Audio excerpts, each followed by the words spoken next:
अगर आपको गैस और एसिडिटी की समस्या है, पेट बहुत ज़्यादा फूलता है, बहुत ज़्यादा बदबू आती है फ्लैटस से, खाना पचता नहीं है, फैटी लिवर की समस्या होती जा रही है, वजन बढ़ता जा रहा है और पेट बाहर निकलता जा रहा है। अगर आप इन सभी समस्याओं से परेशान हैं तो ये वीडियो सिर्फ आपके लिए है।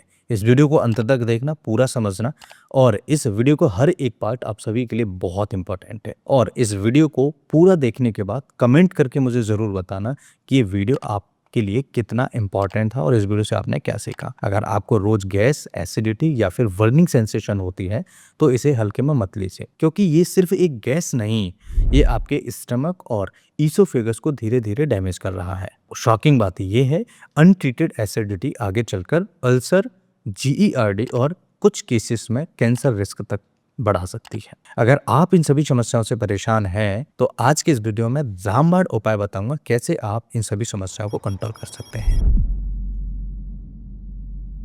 Hello everyone, I am doctor Lokendra Gaur. इस वीडियो में आप जानेंगे एसिडिटी एक्चुअल में क्या है, एसिडिटी क्यों होती है, एसिडिटी होने के पीछे कारण क्या है और एसिडिटी डेंजरस कब हो जाती है, एसिडिटी होने के संकेत क्या है, एसिडिटी के सिम्टम्स क्या है और कैसे इसे आप परमानेंटली ठीक कर सकते हैं, यानी कि एसिडिटी को कैसे ठीक कर सकते हैं। अगर डॉक्टर ने पर्चे पर लिखा है हाइपर एसिडिटी तो आप समझ जाइए कि पेट के अंदर गैस किस कारण से हो रही है, एसिड ज्यादा बनने की वजह से, तो इसे हाइपर एसिडिटी कहते हैं। और जब ये एसिड ऊपर ईसोफेगस में आता है तो इसे कहते हैं एसिड रिफ्लक्स या जीईआरडी, जिसे कहते हैं gastro oesophageal reflux disease. Root cause बहुत इंपॉर्टेंट है।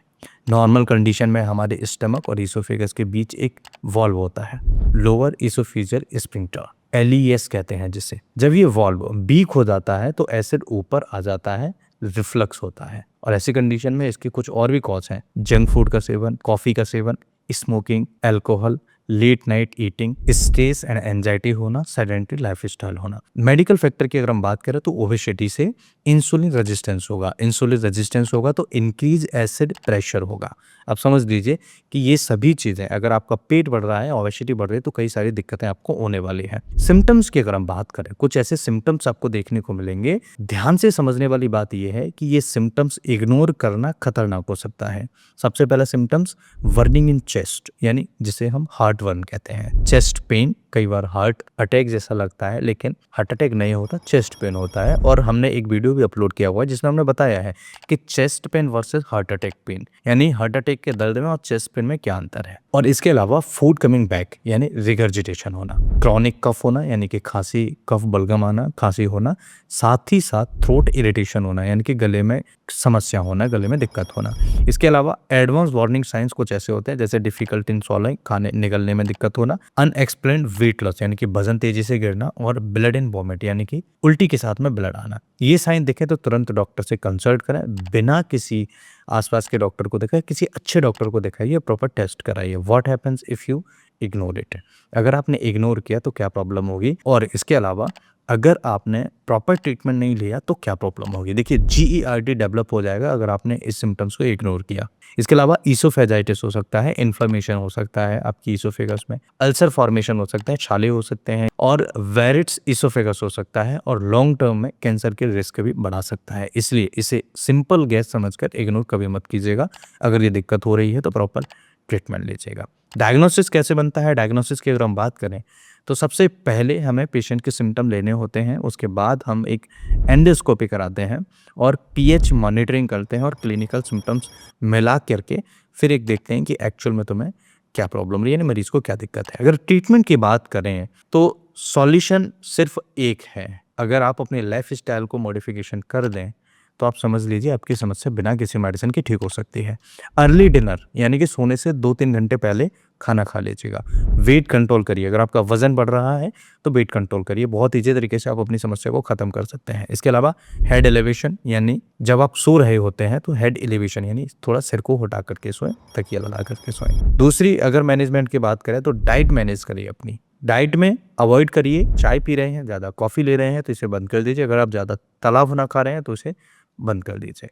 अब बात करें कि क्या करना चाहिए ऐसी कंडीशन में? तो लाइट डाइट लीजिए, ऐसे खाना खाइए जो आसानी से पच जाए, जो बहुत ज़्यादा स्पाइसी नहीं हो, नॉर्मल खाना हो। फाइबर रिच फूड्स लीजिए जिसमें फाइबर की मात्रा ज़्यादा हो, जो डाइजेस्टिव सिस्टम को भी स्ट्रॉन्ग करता है। इसके अलावा हाइड्रेशन बैलेंस करके रखिए, यानी शरीर के अंदर पानी की कमी नहीं होनी चाहिए। तीसरा उपाय की बात करें तो मेडिकल मैनेजमेंट होता है, जिसमें एंटासिड्स दिए जाते हैं मरीज को, एसिड्स कम करने वाले, प्रोटॉन पंप इनहिबिटर्स, पीपीआई तरह की मेडिसिन दी जाती हैं, H2 ब्लॉकर्स दिए जाते हैं, लेकिन सेल्फ मेडिकेशन हमेशा अवॉइड करें। आपने कई बार देखा होगा रेविकाइन डीएसआर है, पेंटॉप है, इस तरह की दवाइयाँ दी जाती हैं, लेकिन मरीज़ कब तक खाएगा, प्रॉब्लम ये है।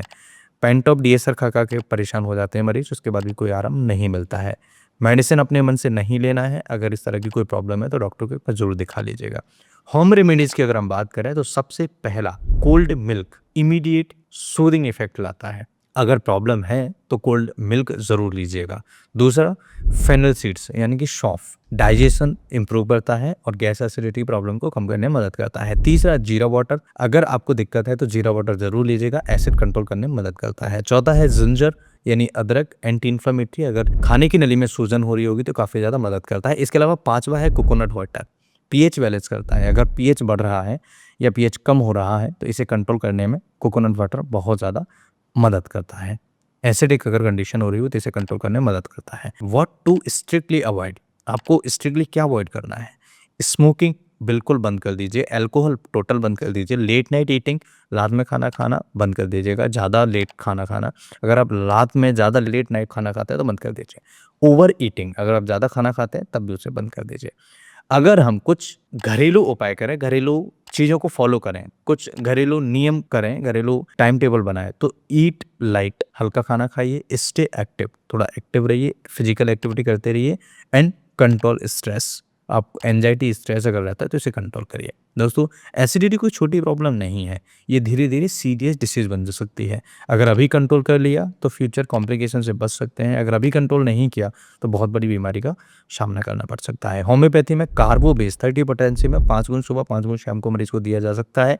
बहुत इफेक्टिव मेडिसिन है, जिनको पानी पीने से आराम मिलता हो लेकिन ऐसा लगता हो कि कोला सा चिपक रहा हो, मरीज अगर ये कह रहा है तो समझ लीजिए कार्बो बेस 30 पोटेंसी में 5 गुण सुबह 5 गुण शाम को मरीज को देने से आराम मिलता है। अगर आपको भी एसिडिटी या गैस की प्रॉब्लम है तो कमेंट में लिखें एसिडिटी। और ये वीडियो कैसा लगा मुझे जरूर बताइएगा, शेयर करें, लाइक करें, चैनल को सब्सक्राइब करें और इस तरह की वीडियोस देखने के लिए। नमस्कार, thanks for watching, have a nice day. आप स्वस्थ रहिए, मस्त रहिए, मुस्कुराते रहिए।